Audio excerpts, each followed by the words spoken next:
Some migrants have become so desperate to find housing, they're willing to sleep outside a reticketing center. And the freezing temperatures come as hundreds of asylum seekers are evicted from city shelters and wait for placement. In today's video, we're diving into a significant development in New York's budget. Welcome back to Finance Foresight. Governor Kathy Hochul has unveiled a new spending plan which includes a substantial allocation aimed at addressing a growing migrant crisis.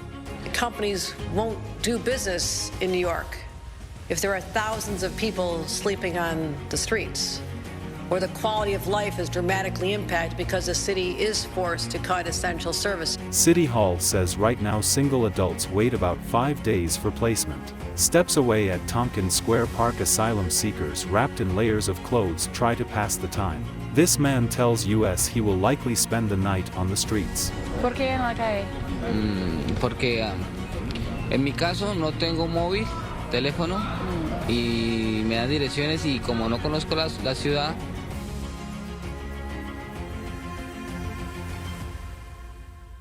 On a code blue night like this, when the temperature is below freezing, the city is required to provide a place to sleep to anyone who is homeless and seeking shelter. At 7 p.m. we found dozens of asylum seekers lined up along 3rd Avenue in the Bronx. Men and women in limbo outside the city's waiting room for migrants who have yet to be relocated to a new shelter, and what's inside is just a step above the streets. There are no beds in this waiting room.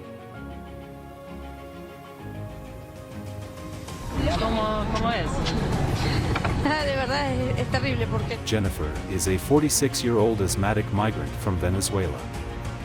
She calls the waiting room terrible and says she cannot bathe and the food is frozen.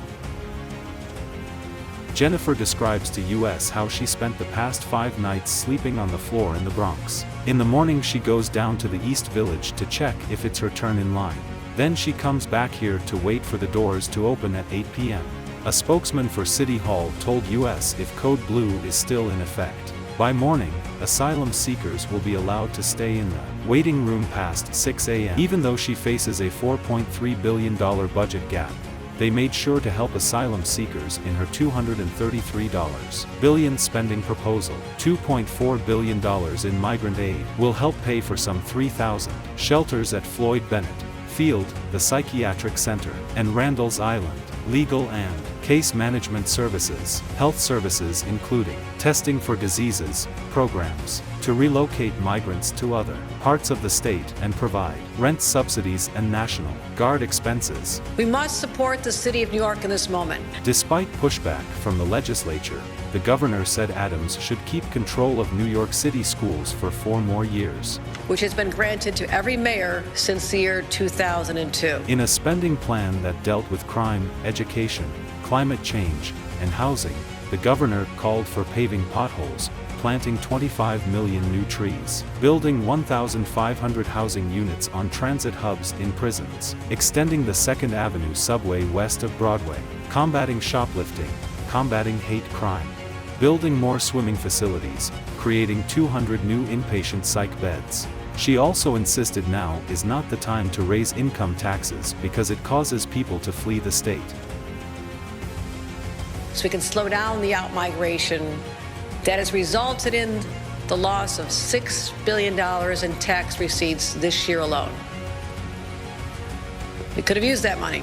The governor and the legislature are expected to clash on a number of issues: housing, mayoral control of the schools, and a demand by some in the legislature to tax the rich are just a few of the expected sticking points. Thanks for watching, and if you haven't, please subscribe and leave a like for this video. Your support helps us continue our work.